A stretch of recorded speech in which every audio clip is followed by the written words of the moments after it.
Oh, boy.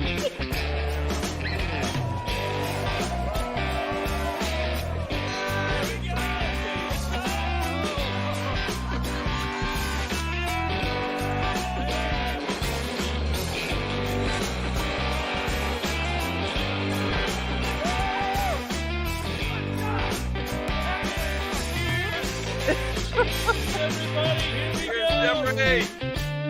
Jeffrey, you got to get a sucker from me, buddy.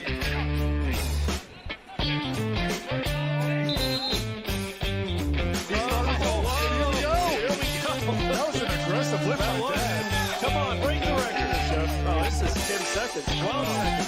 15 seconds. Over the record. Oh, my God. It's a new record. Let me have the mic. Can I have the mic? So blow, Seminoles wind, blow like you're never gonna blow again. Well, I'm here. I'm not sure where Corey went. He was supposed to come out here. He's supposed to be here for this big win. The Noles had lost. Oh, it's coming in hot. I made it.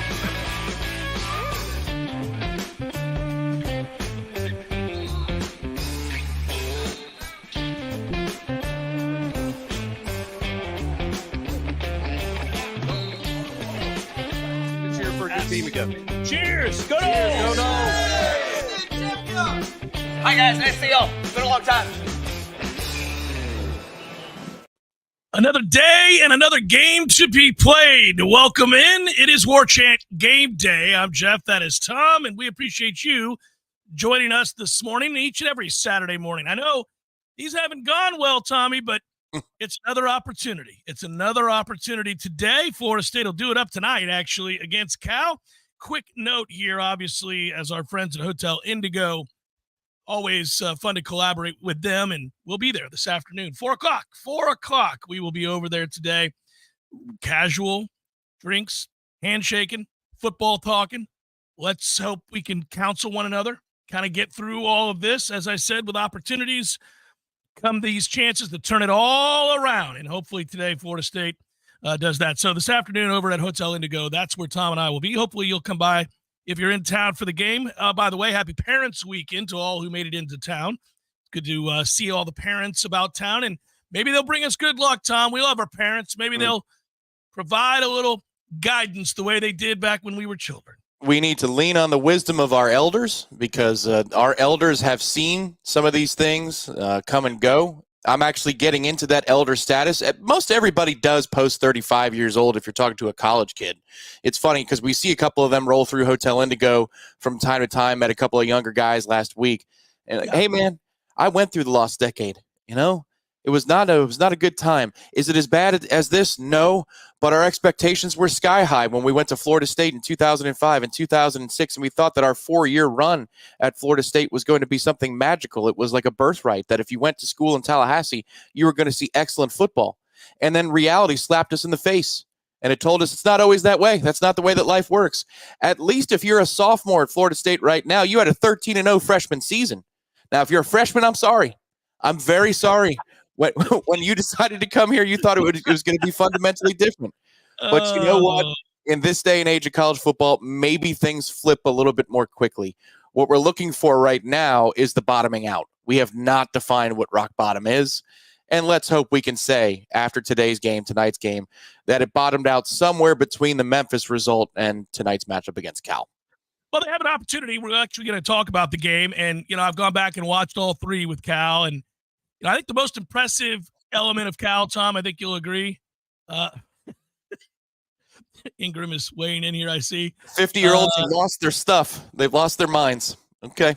Didn't see a lot of guidance being displayed last night. Quite the performance by some people in their 50s. Okay, maybe there are grandparents here this weekend. Maybe some grandparents can lend some credence. Like your dad could lend some credence. Yeah, by the way, you're right, Spitfire. Big old pick for me last night with Illinois, huh? If I can be I'm telling you, I've had a good view. Tom knows I know Illinois football, guys. I don't know what it is, but I know me some Illinois football. Not quite to the level I know me some Utah football, but I'm solid in the state of Illinois now. If you're Northern Illinois, I know you. If you're Illinois, if you're Southern Illinois, the Salukis, I know you. I watch you. Well, somehow Northern Illinois went from an annoying program that thought they were on the level of FSU in 2012 to America's team. It's amazing how a couple of coaching changes can really alter the way that you view a program. I did not like Northern Illinois on site after the nonsense that happened, 12 years ago. But now they make you weepy and they make you proud. And I know that you are Midwestern Cameron. This is the thing, because you were on Nebraska a couple of years. You were on Nebraska a couple of years too. A couple of years ago too. Well, remember, I did a show on their site for a while, and I did some work with them. And one of my best friends graduated from Nebraska, so I've always kind of, even though my other team's Oklahoma, I don't know what it is. I have a little bit of a soft spot because they've been so damn sorry.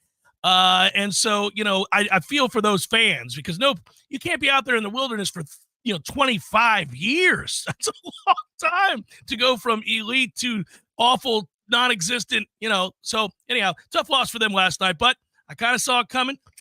I'll go ahead and brag a little bit on that win last night. We're 1 over 500 with 7 to play. Here we go, Tom. This is a big Saturday for me. Big Saturday. 1 over 500 with 7 to play. Yes. Back to Florida State. Watching Cal, it's an interesting team, don't you think? Because on the one hand, you could tell they're very well coached. You could tell that they know who they are. They know what they want to do. They play to that, but they don't have elite talent. So I'm not going to sit here and tell you that Florida State can't win this game. They absolutely could, but they're not going to do dumb. They've only turned it over twice this year. They don't do dumb things. They don't, you're not going to see the kind of stuff that pisses you off about the way we play. You're not going to see a lot of that. Their linebackers, really good. Do what they're supposed to do. They get you on the ground. They tackle. They diagnose. Their defensive line, solid. Just solid. They're good. They got after Auburn. But yet you kind of see some weaknesses where you say, you know what? They don't communicate real well on the offensive line. They've gotten that kid killed at quarterback a few times.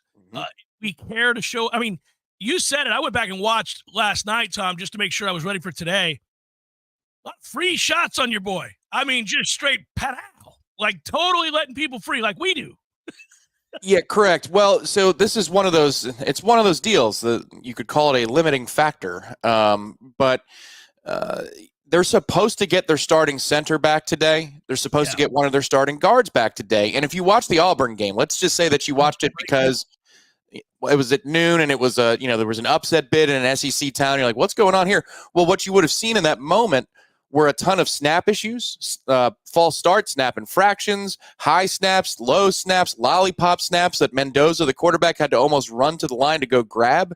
And you're saying, boy, I've seen this before with Florida State. If we've had an injury, they just can't snap the ball. Well, it's because they've been missing their starting center, McDonald.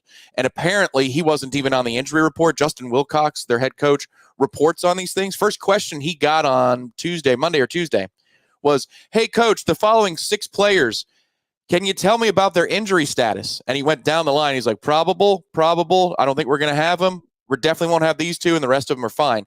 And among those kids that were fine were their starting center. So their offensive line could be in a lot better shape than it has been previous.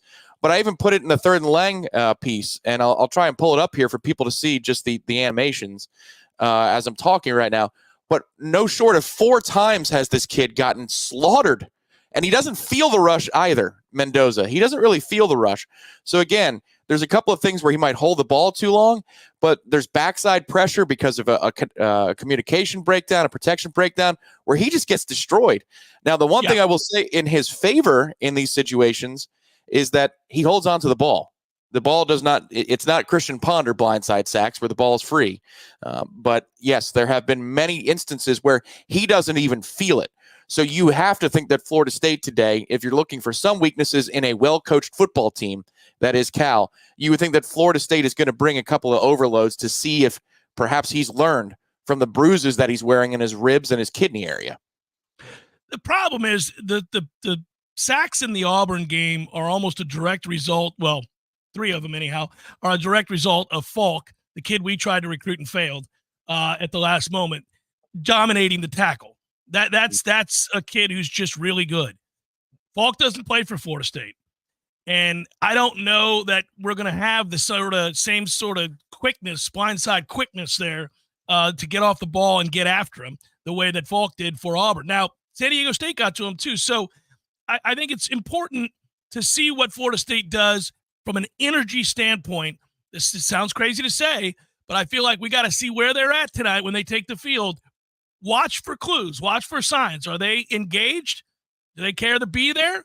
Because physically, Florida State does have a couple of guys, and Patrick Payton in particular, that when engaged, when he cares, can win matchups against these tackles. He can. I think he can win all day, quite frankly, based on what I've seen. But I don't.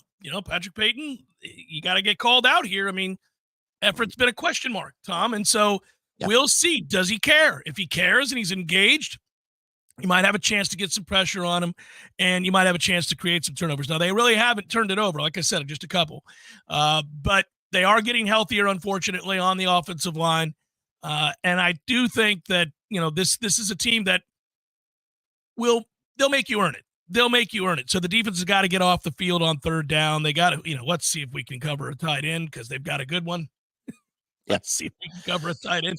The matchup, Tom, is, quite frankly, setting up to be a low-scoring game. It is. In my opinion, this is really setting up to be a low-scoring game. But we better hope it is. That's the one thing is, last year, there were multiple ways you could win a football game. Florida State did. Low-scoring games where the offense was stuck in neutral for myriad reasons. Pitt, it was injuries. A couple other games was just because they weren't making any plays. But Florida State could win scoring 20 points. Or they could get into a shootout and outscore you, like they did in the opener against LSU. In a way, I almost feel like the Duke game, the total doesn't look that large, but it did get into kind of a tit for tat there for a little bit, and Florida State was able to respond that way. This season, until further notice, you've got to win in a low-scoring setting, period. And we'll see. 87 is the tight end that you're talking about. Just look for 87 in a Cal jersey. He is everywhere. They use split zone tactics in their run game, and that means that usually that H-back player will be blocking the backside of the formation. They'll leave a defensive end or an edge rusher or a slot corner or whoever that they have on the outside unblocked for that tight end to pick it up. But they'll run play action off of that. They'll run RPOs off of that. He's a centerpiece. And sometimes number 10, their other H-back tight end, is that part of it too. But they use momentum there very well. They know their scheme. And for Mendoza, the quarterback, he's a Miami native, 6'5", 225 that we talked about. He doesn't feel it all that well. He knows their system, and he knows where to go with the football. The one thing about him is if you do what you're supposed to do, he will anticipate a throw whether or not it's open. Like, he's only got one pick this year, but Cal's been living right. Of their opponents, San Diego State, first one I forget, but it's Sisters of the Poor, and Auburn. UC Davis. Thank you, UC Davis. They got opponents. You might have had something on it, did you? No, I just for the purposes of this, I went back and looked at it. Yeah. For Cal fans that are either watching this or in town, man, you guys are living right. You caught Auburn. I mean, now they're not up a whole lot in the last 10 years, but you caught them down. That quarterback put out an awful performance. Auburn looks to be a bit of a mess for an SEC power program. They caught us at the right time. Last year versus this year, huge disparity. And when you're catching us, the limiting factor of watching Cal the other way is they're not playing very good programs in this moment. Now, they are solid and well coached, which is why they've earned the right to be undefeated and walk out of here tonight undefeated. But, if you just can look competent for a few consecutive drives, Florida State fans might be able to feel happy about what's happening in the game. The difference between Wyckoff, who was playing center for them, and McDonald is huge. So, pointing that out is important. They do get him back, unfortunately, is what it sounds like to me. You mentioned, and I put in my notes coming in this morning, that, there were some guys that I wanted Florida State fans to know. Tom, you rightfully pointed out just how good that tight end is. The Indries kid, Jack Indries, I think his name is. Indries, He is. Yeah. He's really good. The Corey Deitch's kid is the backup that you're referring to. He's a good player too. He flashed on film as well. The other thing that you look at, I know some people pointed it out in the chat. I've talked about it all week long. I really like watching Teddy Buchanan play. He's a very good linebacker. He's a senior. He's a smart football player. The Olave kid at linebacker is also very, very good. So, they've got some guys that you would deem as leaders that have been around, that understand the system, that play it the way that Cal wants it to be played. They're also all very fit. The players I just mentioned are all very physical as well. These are the attributes that you see in other teams that you're yearning to see in your own right now. You know, you understand that you might have a better caliber of player up and down your roster, but if they don't play to that talent and they're not physical, it doesn't do you any good. You know, what you watch with Cal is a team that understands they have to play extremely hard and they have to play extremely disciplined if they're going to win. They get that and they do that, and that's admirable. You know, that's admirable, especially when you're not seeing it here in Tallahassee right now. That's why it really stands out to you. You know, that shouldn't be what we're noticing. It shouldn't be that when you put on previous games and you go through play-by-play, boy, that kid really plays hard. Oh, man, that kid really is fundamentally sound. That kid understands what they're trying to do schematically. He understands the system he plays within. Those things really stand out like a sore thumb because we've got so many guys not doing that right now. And I said, as I started the show, in an attempt to be somewhat positive, you know, you got an opportunity today. It's another game. You got 9 more of these. You've got to figure it out at some point. But it starts with that. It starts with just playing hard, being a physical football team again, getting back to what the game is about, which is, you know, play downhill, trust what you see, trigger, wrap up, get a guy on the ground, do it again. It builds upon itself. I saw a little bit of it last week from this defensive line for the first time this year. They played really well, I thought. The defensive line did, especially Farmer. Farmer played very well. Let's see if we can get more guys doing that today. More guys doing that. Obviously, it would be a gift from the football gods to see some linebackers do it. Juice Cryer, you're the lone exception. You play hard all the time, and I like you. The rest of you guys suck. Do something. Now, as far as the secondary goes, got to get some better play out of the safeties. So we'll see. Darius Washington, Tom's throwing it up on your screen right now. Pete Thamel reporting that Darius Washington does return after that weird pregame injury before the Memphis game. Shaheem Brown, Jalen Brown will both play. Cam Riley is a game-time decision. It stinks that Jeremiah Byers is out. Frankly, he's played a lot better than Darius Washington of the two when they play. We didn't think it was going to be that way before the season. Turned out that way so far in the games. You know, Tom, I got to ask you a question here. I was talking about this last night at the meet and greet at Corner Pocket. It was good to see everybody. While we're talking about this team on a serious note and just hoping to get some semblance of a turnaround going starting this evening, you know, Darius was the Swiss Army knife of this offensive line, and you and I loved him because of it. He was a guy that you could, if you needed to, you could play at center, you could play him at guard, you could play him at tackle, you could play any position on the offensive line, and has. He's played all over this offensive line. In a pinch, they turned to him because of that versatility. And then for whatever reason, at the end of last year, coming into this season, they really felt like, okay, that's our left tackle. That's our guy. Now, some of that was born out of necessity.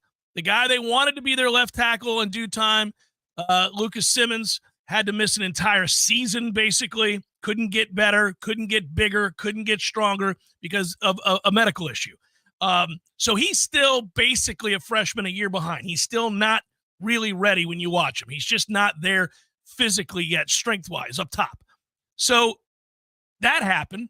Robert Scott, who was your tackle and was, lest we forget, very good at one point, all ACC. He was a very good player.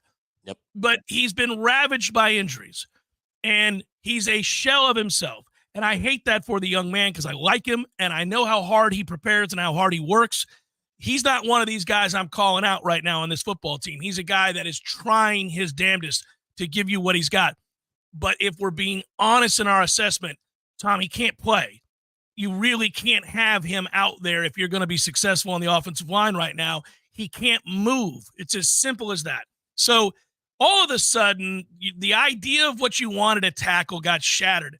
So they emerged with Darius thinking, you know, he's been so good. He's done everything right. He's been here for 6 years. He's gotten bigger. We think I don't think he's a left tackle, Tom. I think these games have shown us he's not a left tackle. So I don't know why. What is there a rule against him going back and playing some guard? And maybe we work some other guys in at tackle at this point. You know, certainly I think you got to look at Ott getting some, I mean, you got to find some guys getting some time elsewhere, and let's see if we can't juggle this up a little bit, because this offensive line has really been the root of the problem for Florida State. Yeah, Well, everybody else is taking a turn, but man alive, this offensive line doesn't give you a chance.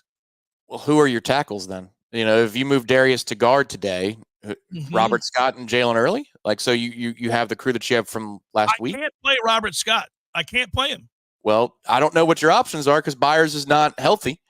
So, I mean, he has to play tackle. You know, that's the thing here is the calculation is crazy. And it is a weird fall from grace of sorts for Darius Washington, because last year he was the guy that you valued most, and he was almost like the sixth man. And you're like, well, you need to find a place for Darius to be on the field, because Darius is your most valuable offensive lineman. And injuries allowed for Darius to slot in and play tackle, and then he would be a fixture in your lineup. But it felt like you were saving him, and you're just wondering why as a fan. Like, man, I don't know. I think our starting five is better if 76 is a part of it. I know he's the emergency backup plan for if Maurice Smith can't go and play center. So without Darius, in a sense, like let's say you run him out there, you get him hurt. Now you'd have no center at all if Maurice's injury is too much for him to bear. But it's just funny how you go from that position to here. With a whole offseason of working out, he looks to be in better physical condition. I thought he looked more impressive in spring camp and fall camp. Physically speaking, he had a nastiness and an edge to his game that he didn't previously have. Maurice Smith, I thought, looked healthier. I mean, what does he play better hurt? Like that I don't understand too, because Maurice was solid for you last year while playing injured. Not with bangs and bruises that everybody has by the end of the season. He was playing through injury, and he was better. Is it about a disconnected communication with your guards between Leonard and Ferguson? Yeah. Go ahead. You're right that they don't have the options. I'm sorry. You're right. They don't have the options. I really, I'll be honest with you. I think they've been exploring, let's put it that way. Estes may start getting some time, by the way, not a tackle, but at guard, and maybe you can move some of the other guards. It's just,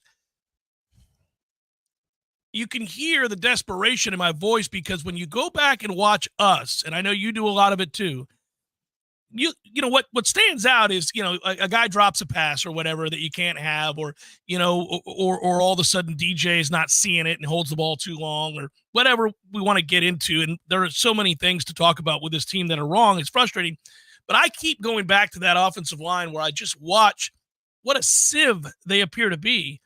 And remember, this was the talking point coming into the season, that it was the deepest, biggest, strongest, most talented.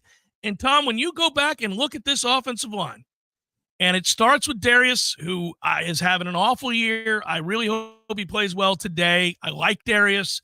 There's no reason to see this guy's performance slip this way. But, Richie Leonard's been okay, not great. Maurice Smith, as you pointed out, been good. Byers has been hurt, so they've had to start Scott. Scott's not good because of injury. Lucas Simmons isn't the answer right now, isn't ready. Jalen Early has had to play, and he's not good. It's not deep. It's not talented. They're not good. That's the simplest way to say it. It's not deep. It's not talented. They're not good. Yeah, which means that what we were watching in camp was two below average units going against each other, and one winning a day, another winning a day, and back-to-back settings, and you think the competition level is at a certain place, and it just wasn't, and what's interesting to me is, as veteran as this group is, and I thought they played better in the showcase than they did in some of these games, like communication-wise. I'm not even talking about the thing about it's us against us, but communication-wise, breakdowns and protection, like they weren't there. That's the thing about the offensive line that makes me scratch my head the most, is when you see them in basic schemes turning rushers loose in between a gap, and it could be center guard, it could be guard tackle, and you're seeing guys just blow right through that gap. They're in DJ's face in less than a second, and you're consistently seeing this. Where is the disconnect in their communication, the way that they work as a group of five? Are they rat trapping because Georgia Tech did something to them and they've been messed up and scrambled in their brain? Is it that they over rotate the guards? that Richie plays left guard for half the game and right guard for the other half of the game, and Keandre is in and out, and so is Ferguson. Like, what is the reason for basic miscommunication in protection schemes or run blocking schemes where simply sometimes guys don't touch people? Like, I don't get how that happens. These are not freshmen. You know, you could live with that with freshmen. These dudes, we were talking about nearly 200 career starts combined.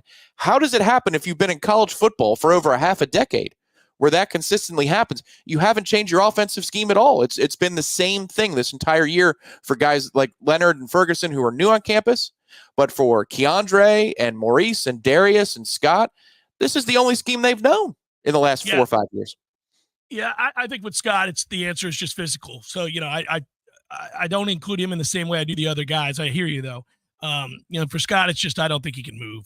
And it's unfortunate because that's what injuries can do to you. And I wonder, you know, obviously what happens when we have these kinds of conversations is it brings about frustration because you wonder how we've arrived at this place. And then fans obviously will want change, and fine, I got it. But you've got 9 games to play right now. They're not firing anybody in season. So you're going to have to find a way to make this work. And I'm with you with the change. I'm here for that conversation. We've been having it on the Jeff Cameron Show every afternoon. We've been having real tough conversations about what this team is or is not since the first loss of the year, and talked about the disappointments along the way. And we've documented segment by segment and coach by coach we've called out. So that's nothing new, but you do have, doesn't matter. We can do that all we want. You do have 9 games to play here, and you've got to find some semblance of something you can do well and hold on to it and play to it. We're just talking about Cal's discipline and Cal's playing to a system and understanding what their job is and each man doing their job, right? I would like to see that kind of an effort today across the board from Florida State. It's not a dynamic team right now. They're not going to be an elite team at any point this year. So even if they do all these things well, they'll still be flawed. There'll still be things that will cause them problems in game. But you got to have a jumping off point, if you will, Tom, and it's got to be that you have some identity and you know what you're trying to do and that you can execute something, a basic something. And I feel like through 3 games, they're still searching. Well, you know, but Mike still doesn't know. It ain't counter. I'll tell you that much. You know, they can't run that right now. And they couldn't really run it with consistency last year. So it isn't that. But they have shown at different times that they can run outside zone in Mike's time here. So it could be, look, they went hat on hat and straight ahead. Nothing fancy. First play against Memphis last week. And then all year they need to do that. All year. That's all they need to do. You do not have to do these slow developing plays. You don't have an offensive line that can do that.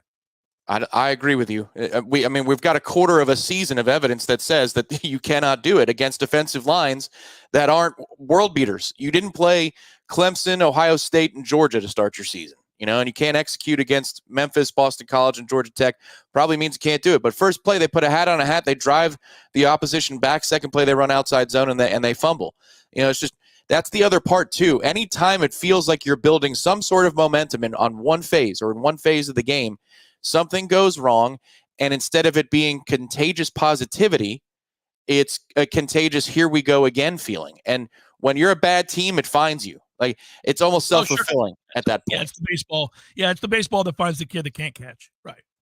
Yep. Yeah, over and over and over again. It is. You can't help it, Tom. One thing, and it gets overlooked when we talk about some of these mistakes, and we'll take a break here in a second, but I on a game day show, you want to look ahead to the matchup and you want to see areas that you think you can exploit, and you want to talk about the opportunities that are in front of you because people know the woes that are in the rear view right now, and they know the things that ail this team. But when we go back and people are still reaching to grasp onto how did this happen, sometimes it's the little things. When we talk about the evaluation, and you can start at quarterback. Everybody loves to start at quarterback, fine. But if you go back to this larger point that I'm making now about offensive line being the biggest problem, they really blew it when they let Bless Harris go to TCU. They really blew it when they let Bless Harris go to TCU. They thought that they had their tackles. And Mike thought that because he was pushing Darius Washington as an All-American candidate at tackle. You remember that conversation? Well, Bless Harris was a quality player for you who wanted to make sure that if he came back for one final year, he only had one more year to play, that he was going to be able to get significant playing time because he had those offers elsewhere. You know, he was like, listen, I'm not saying I'm not going to work. I'm not saying I'm not going to compete. I'm saying that if I come back, I'm going to play, right? I'm going to be able to play. They could not give him those guarantees. I think they were fine with letting him walk, clearly. He goes over to TCU. He's playing well. You could use him at tackle right now, big time. And I think that really changed things up because you would have your two tackles. Now, again, an injury has occurred as well. But imagine how much better you would be right now if Darius was at guard and Bless was one of your tackles to go along with Byers. I think that's where they made a big mistake. Well, that's fair because of the Darius miscalculation. But, you know, like yes. Byers has been okay. You know, like I think that's the math they were doing. Well, Darius is a fixture. Let's see if Byers and Bless can compete and may the best man win. But we got Darius over here. So they weren't thinking about redundancy.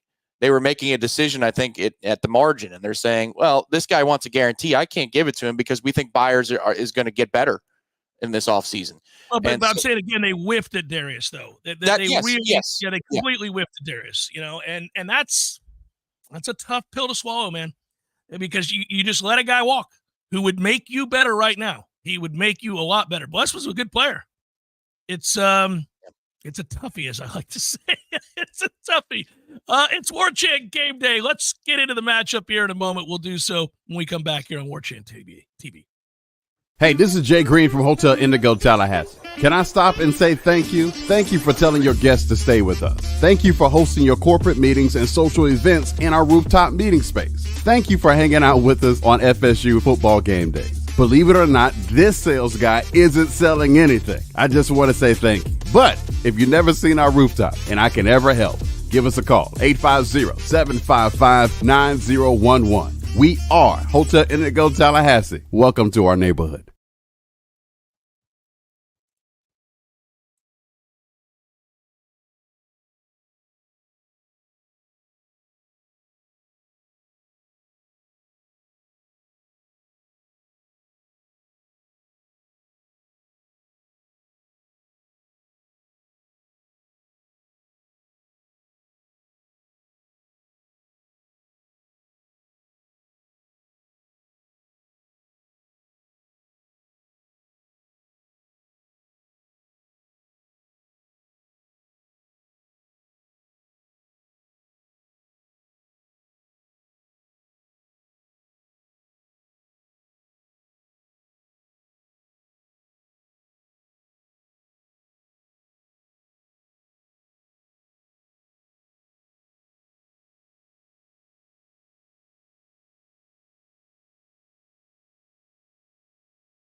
All right. We are back. And I'm over here daydreaming. Welcome back, Warchant Game. Now I'm just looking up some numbers. You're trying to find a way for us to win a football game. I am. I was just looking into some numbers, typing in some things, trying to find something that says, oh, there it is, guys. There's the answer. I found it on Warchant Game Day. Let me rush it over to Mike real quick and see if we can get us a win tonight. Step out of here at 10 a.m. and race across town. Spitfire 9403 writes, is there anything Coach Mike Norvell can do this season to avoid being on the hot seat in 2025? A win. Yeah, it sounds so simplistic. He's got to win games. Ultimately, that is what that business is. And people are paid an awful lot of money to do just that. And when they don't, there are reasons. We vet those reasons and talk about why this happens or why this looks like this. Or certainly we search for answers. We don't always have them, but we try to come across what it is that's ailing a team, whether it's mental or physical or both, whether it's a deficiency in recruiting, whatever it might be, something in the operation. But ultimately, it is that simple. It boils down to wins and losses. And Mike is paid these days over $10 million a year to figure out how to avoid being on the hot seat, how to avoid having these kinds of tough conversations. And the way you do that is you get the most out of what you have. This isn't a team that is devoid of talent. It is a team that certainly has enough talent to beat Georgia Tech, Boston College, Memphis, and tonight Cal. Yet they haven't done it with the other three, and we're wondering whether or not they can do it tonight. I don't have an answer on the starting quarterback, but all signs this week seems to point to DJ going back out as the starter tonight. I disagree with that decision. I think that you've got to start to see what you have in Brock. It's a twofold eval for me.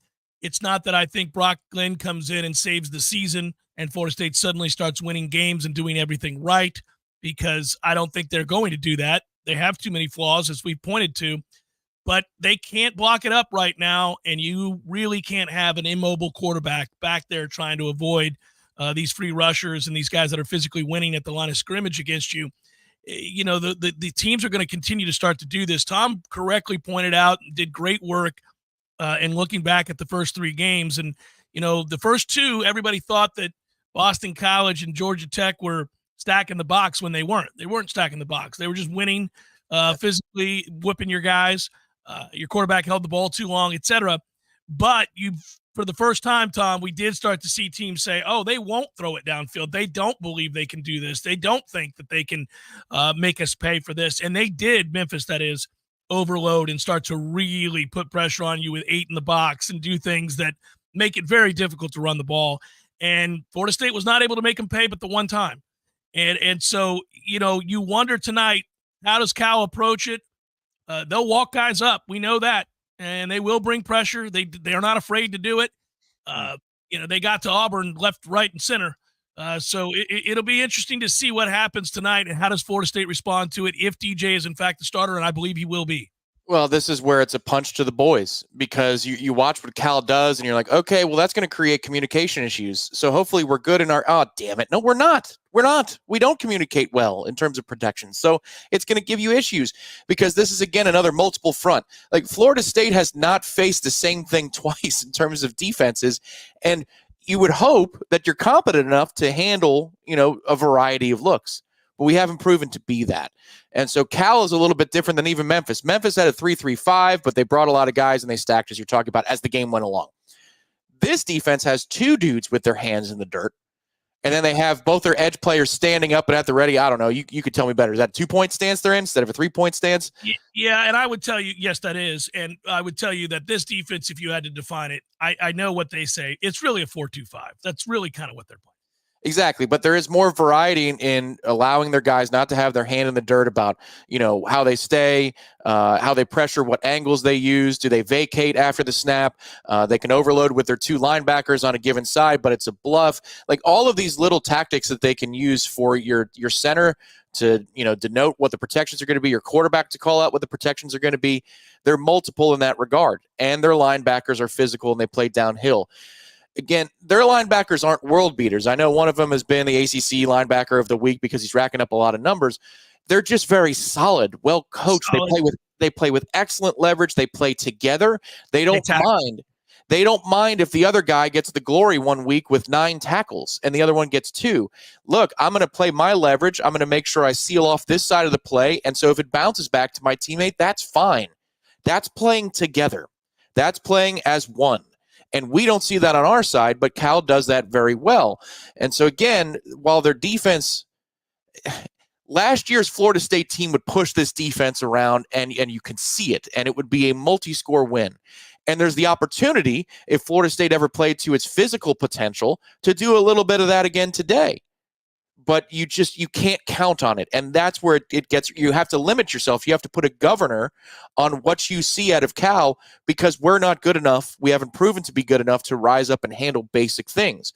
But it's a very well coordinated unit. I mean, that's the head coach's side of the ball. You can tell that they get downhill, they're physical, they make a choice on a play, they play at 100 miles an hour. I think their corners are weaker than their safeties, but they play physically. And again, you're going to have to sort through some communication on the offensive line today and just be fundamentally better at it if you're not going to have breakdowns. When you are losing football games and you're searching for answers, and, we all have a suggestion about some things we think they should be doing different. But I know every coach that I've ever been around and every team I've ever covered or anyone that I even played on, a lot of times you just go back to your basics, right? The basic things that you can do, like the fundamentals of football, right? Okay, we got to get back to this. This is just stuff you do on day one. Day one, right? Well, the problem is Mike's identity in the run game has always been counter, that you could run counter. Well, they cannot run counter. So this has been, as I've said all week, an existential crisis, because you can't do the one thing that you could always count on from Mike, was the ability to create the extra gap, to be able to, change the math and to run counter. They're not able to do that right now. So I just wonder, everybody wants to know, is he going to make a change at quarterback? I do too. I'd like to see it happen for a variety of reasons. But you said it. We brought it up last week. We've talked about it again here today. A hat on a hat. Old school, whatever year you want to cite football, I'm blocking the man across from me. Okay? If there's a guy in the gap, we talk. Depending on if the play is going left or right. Am I down blocking, or are you kicking out? That's all we're talking about here. There's nothing else to talk about. All right. This is straight ahead. I'm 330 pounds. I'm going to get into your chest and I'm going to drive you. This is what we're going to do. We're going to play with leverage and we're going to move the pile and we're going to hope to set up 2nd and 6. And then we're going to do it again and we're going to try to set up 3rd and 2. And when you start committing people to stop the run, which is inevitably what you do when a team is bullying you up front, you commit a safety down in the box, and we've changed the way the game's played from this point forward. I have now opportunities to throw off of play action. This is what we thought this team would be, and they still haven't been able to do it, and they need to stop running these slow-developing outside plays where you have the inability to block it up. And here you go. You're pointing it out. Yeah, here are the numbers on counter. Now, I didn't update through 3 games, but I promise you they didn't get better. Very nice. There's a nice advertisement that just drops right there. So against a 6-man box, Florida State last year went crazy. You didn't see very many 6-man fronts for Florida State. These are all counter runs. So these numbers are all counter runs. 11.1 yards per carry. It's because Trey Benson hit a few home runs. But in 22, you did very well. Now, against a 7-man front, 2 years ago when Florida State took it by storm and you saw teams were scared blankless about what counter could do to them, we ran things off at 6.3 yards per carry. Last year, not so hot, under 4 yards per carry on your bread and butter play. And then this year, under 2.5 yards per carry. 2.5 yards per carry running counter. And I don't think it got any better last week, buddy. So it's unbelievable. That is supposed to be your day one thing. And Mike Norvell referenced that this week in his press conference and in a post-practice interview where he says, these are day one things. That is a coach who has gone from it's my fault to what the hell are you guys doing? This is all we work on. How is it stage fright? What is it? But that's his job to sort out what the reality of the situation, what the reality of the failures are. But he's clearly, a coach is clearly at his wit's end. You do this with coach speak, and you've done it a long time with a PR firm. So have I. If he is complaining that you're not executing day one things, that means he has simplified everything that he could possibly do. and yet he's still not getting the results that he expects to get from core plays and core tenets of what they are. Well, and again, that's why you would be as desperate as he sometimes sounds right now. And, it's interesting. Somebody just noted in the chat that Pete Thamel has announced that Mike is going to ride with DJ. We said all week long, it looked like every indication was that he was going to be going with DJ as well. Thanks for posting Easy Living 247. Appreciate that. But yeah, it seemed all week long, the way he answered questions, first of all, what we know of practice, it certainly seemed like he was still going to go with DJ. I would say this. I think it's a mistake. I have said that.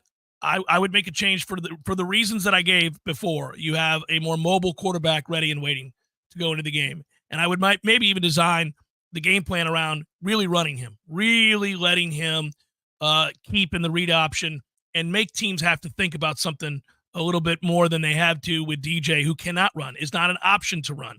They know exactly where he's going to be on every pass play. There's no, you know what I mean? There's no, they don't have to really ever respect, that he's going to keep.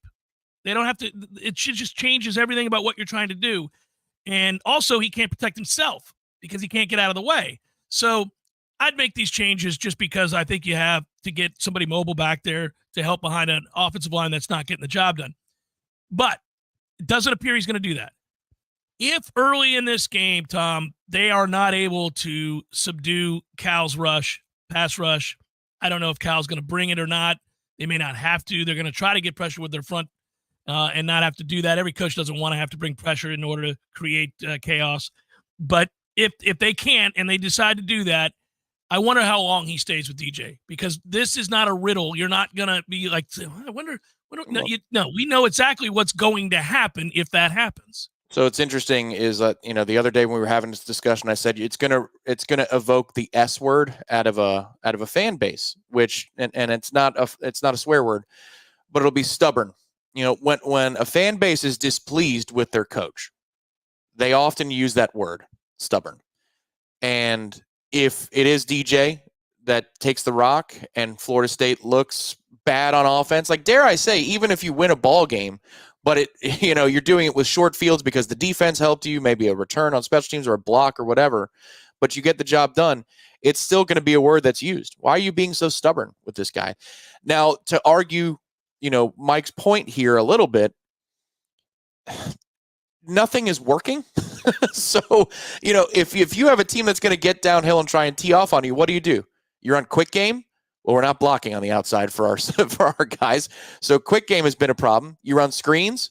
Running backs seem to drop a screen pass that's wide open every single week. We run a gazillion screens because we can't block it up, and they don't work because running backs, for whatever reason, drop them. And against Boston College, you schemed up quite a few of those as well, and your tight end dropped them. So it's like anytime I try to put my hand on this thing and govern it, somebody doesn't make a play. Somebody doesn't make a basic play.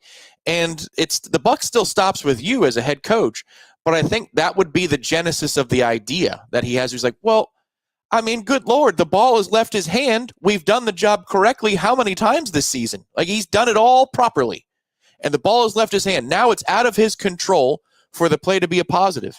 And then the rest of these jokers are putting me in a position where his numbers don't rack up because they can't execute a simple block. They can't catch a ball with all the green grass in the world in front of them. Like, it's almost like he doesn't want to punish DJ for everybody else's failures. That's what it feels like to me, that the genesis of this idea is like, yeah, he ain't playing great, but dear God, if his teammates did the basic things that we teach every day, then we wouldn't be looking at him first. We'd be looking somewhere else. To an extent, that's a fair observation to say that they've had schemed up plays and answers to the test, and those guys just somehow wrote the wrong thing on the line. Here's the spot for the answer, and we just gave you the answer. I just gave you the answer. Just write in 1976. Just that's the answer. 1976. Okay, got it. 1977. No. I said 76. Right in 1976. Okay, got it. 1975. No. Yeah, this is over and over and over again. But at some point, I do think you have to switch it up. They're not going to get the answer. They're not going to write the right year. Put some other people in there. Maybe they will. Yeah. Maybe they will, because this is just banging your head against the wall right now. And, I do think, and nobody wants to hear it, and I wish Coach would stop saying it, but it does happen. When you lose, just like when you win, losing begets losing, winning begets winning. And when you lose, you begin to press. You do. And I'm tired of hearing him say that because it's just the rhetoric of a losing team. You hear this all the time. You're really one step away from talking about how well they're doing in the classroom.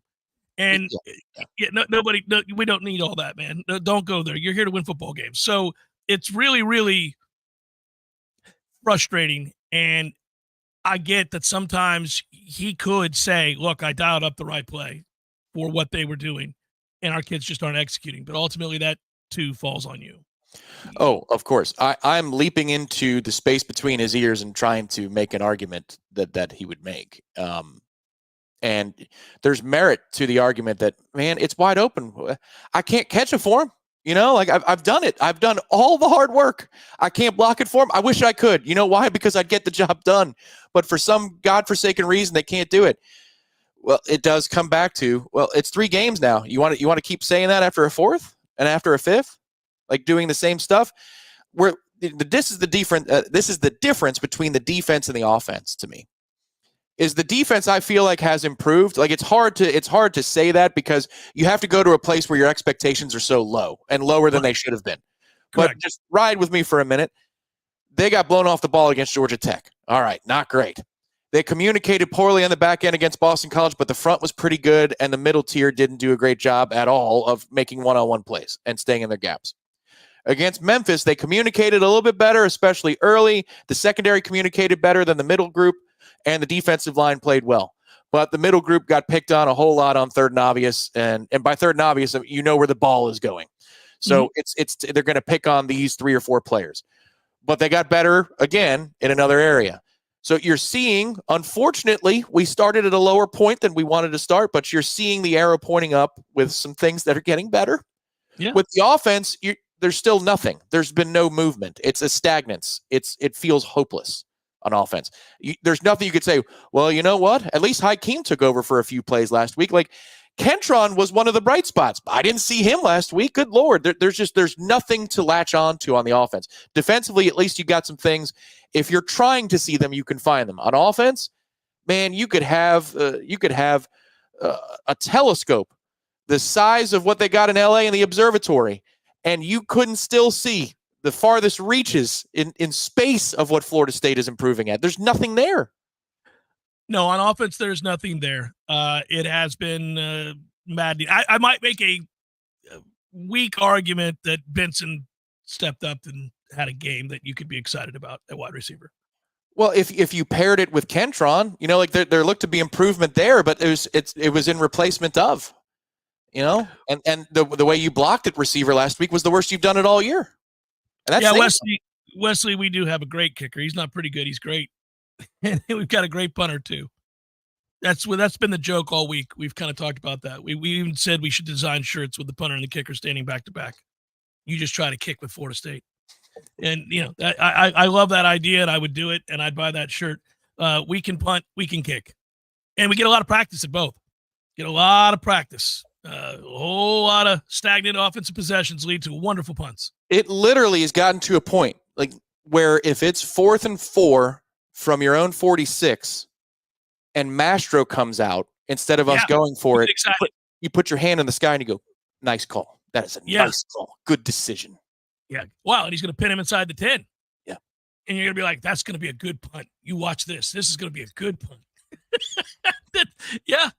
I'm ready to start punting on 3rd down too, Tom. I got to tell you something. That's funny because I said this to somebody while watching the game. I was watching a game. We had 3rd and 16, 3rd and 13 a couple times, and I was like, they need to punt this because they're not going to block it up long enough to get beyond the marker. So he's not going to have time to get this out and make that 1st down. You're better off punting because he's going to get sacked. Something disastrous is going to happen here. It's just terribly sad that has merit. I remember Duke did that a few years in the 14-year run, the 90s. I remember Duke would just do that. It'd be 3rd and 21. They're like, the hell with this. We're just going to punt. Yeah, because they're going to get that kid killed is what they thought. They're like, well, we don't have anybody that's going to get past that marker for us to make a play. This is going to be a turnover waiting to happen, and or our quarterback's going to get pile driven. Let's just punt it. Yeah. And you feel that empty. Final thing here as we get set to wrap. Despite the frustrations and the angst and the wringing of the hands and the pointing out of all the problems that we've done here today, because that's what 0-3 means you have to do. Florida State's defense, if they show up today, can seriously limit this offense for Cal. Now, they have a nice running back, and that quarterback, as Tom said, understands what he's looking at. But they're not dynamic on offense. You can win in the trenches against this offensive line. You can change the line of scrimmage. You can alter the line of scrimmage here against this front. And if you do that, you'll be in the game. You have a chance to maybe create turnovers here. You'll be in the game if your defense cares to be there tonight. We got to see if they do. Offensively, I don't have as many bright spots to point out because, again, we're doing what we did again last week and the week before and the week before. We're not able to block it up, and you're sticking with the same quarterback. So I'm not going to make a case for that, Tom, but I do think you can keep this game 20-17, 17-14, 16-13 type and have a shot to win it. I think you could. You're going to hear a lot about Jaden Ott in the pregame and during the broadcast itself because he's the star running back for Cal. I really think 87, the tight end, is the most important player to watch for Cal. He's all over the field. And we don't cover tight ends, so there you go. Well, and that's the thing. Like last week, you're just coming off a game where we couldn't cover, the kid from Memphis, and you knew it was third and 5 or longer. You know where the ball was going. You couldn't cover him. This guy gets out in space in different ways. They move him. Again, the weird thing about their split zone is they'll have a tight end line up as a wide receiver all the way out there. And then they will start him in a jet motion, but it's not. It's to create momentum, almost like it's a kickoff. It's to create forward momentum for that kick-out block on the backside. It's using physics to your advantage. It's really smart. But at times he'll do that. You think he's going to block. He releases out into a route. Little things like that where you're at the point of the snap, your linebackers and your slot corners and your safeties are going to have to communicate. Having Shaheem Brown today will help with that communication process. I think it will only strengthen that communication process. But he can't play linebacker for you because that's not his position. So Juice Cryer, Cam Riley's a game-time decision. Hopefully Cam Riley can be a good communicator for Florida State. I thought he was off to a good start in that regard before he got hurt because, of course, he did last week against Memphis. You're going to have to sort through all that noise. But 87 and 10 are the centerpiece for Cal on offense. When we're on offense, I think their secondary, their corners are beatable, but we have to play above replacement level at receiver, and I just can't trust that. So I can't trust that we block it up either. So that's there you go. That's where the chafing comes from. You know what I mean? Yeah, and we got two things we've got to do here as we sign off, and I was going to get to that. We want to thank our friends at Manscaped, manscaped.com. You use that code. You can see it on the screen right now, Warchant, for 20% off and free shipping. You got the salve. We've got a lot of things ailing us. It doesn't have to be on your person. It could just be in your mind about your football team. The ailing of the world could be about how it is this football team doesn't play well. You can instead make sure your body is taken care of. Trimmed up nice and neat, looking clean, looking fresh, no crazy nose hair, no crazy ear hair. Boys are all lubed up. Go to manscaped.com. I made myself laugh by saying lubed. Probably not the setting with which to use that particular terminology, but sure.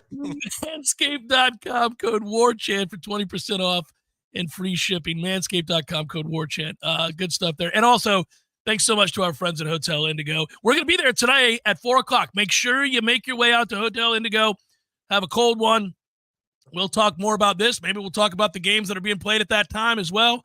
We're all college football fans. There'll be college football on the TV. There'll be cold drinks, good food, and a great atmosphere. And nice little breeze, maybe, Tommy. Maybe a nice little breeze up there on the rooftop overlooking Doe Campbell. If there is a breeze in Tallahassee on game day, you can find it on the rooftop at Hotel Indigo. It is a tremendous setting. And if it's a little warm as the sun sets over Tallahassee, the air conditioning is first rate, and the drinks will be cold, and the register sausage will be hot as well. Zach Noel, that's an over, and that's a first half over. We don't make plays on running backs and tight ends in space and in the passing game. We do not. We don't make those plays. I've yet to see it. I've yet to see it. Juice Cryer came the closest. He did have the pick. The ball was thrown behind the receiver who was open. But he was at least in the vicinity where that play could be made. That's the positive, right? He was in the area where if you screwed up the throw, he could pick it. And I appreciate that about Juice Cryer. Most of the time, those guys are so open that the guy has time to stop, turn around, come back to the ball, get his bearings, look around, start running forward. Most of the time, those guys are that kind of open. So at least Juice gave us a little something to be happy about. If there's a breeze today, it will push back our offensive line. Oh, we can do this all day. Vitus, that's good. Hey, by the way, that reminds me of the days in the lost decade when we used to talk about poor angles. Like, we could make jokes about anything. Like, well, we had a chance. Maybe we'll have a chance to win tonight if we don't take a poor angle. That was always like, that was the joke over and over and over again. But now it's just the lines of scrimmage. It's the offensive line, and it's the tight end and the running backs that are forever open, either on a crosser or a wheel. I feel like we need to change the name of these shows for a little while to the Warchant Hang In There program, not Warchant Game Day. It's like the Hang In There special pregame version. That's what this is. We're just all kind of together, huddled, knowing that the storm is only arriving, and we're, it looks like another 45 minutes of raging winds and thunder and lightning, and we're just saying, let's make sure the structure stays intact. Everybody hang in there together, and the worst of it will pass. But the storm is just arriving right now. We need it to pass, and we're all in it together. Thanks for watching Warchant Game Day. He's Tom Lang. I'm Jeff Cameron. Our thanks to Ben as well. You guys be well. Hang in there. Enjoy the football in preparation for tonight. We'll see you at Hotel Indigo today at 4. Go Noles, everybody.